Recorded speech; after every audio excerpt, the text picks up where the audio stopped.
In the absolute soul-crushing cold between the stars, something is reaching back to us. It is 47 years old. It is powered by a dying heart of decaying plutonium. And for 5 months, it was screaming in a language we could no longer understand.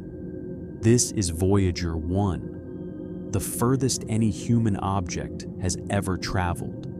It has pushed past the edge of our solar system, leaving the sun's protection behind. Every second, it moves another 11 miles deeper into the unknown, away from the world that built it.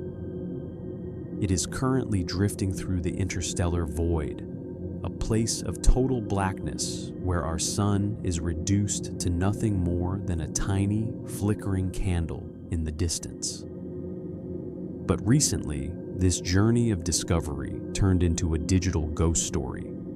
Voyager 1 didn't just go silent. Silence would have been expected. Instead, it began sending back a repetitive, nonsensical stutter of ones and zeros, a digital seizure coming from the edge of the abyss. For the engineers at NASA, it felt like receiving a phone call from a lost pioneer who could only whisper gibberish through the static. To understand the stakes, you have to understand the distance, 15 billion miles. At that range, light itself, the fastest messenger in the universe, takes over 22 hours to reach the probe. When NASA sends a command, the room goes silent for 2 days while they wait to see if the machine even heard them. It is the loneliest conversation in history, played out near absolute zero, a place where atoms nearly stop moving and human biology would fail in seconds.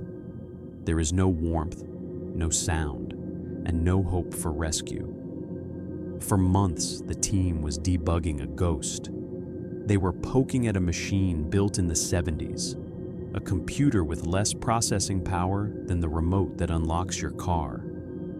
They realized that a single chip, responsible for packaging the data, had finally fried.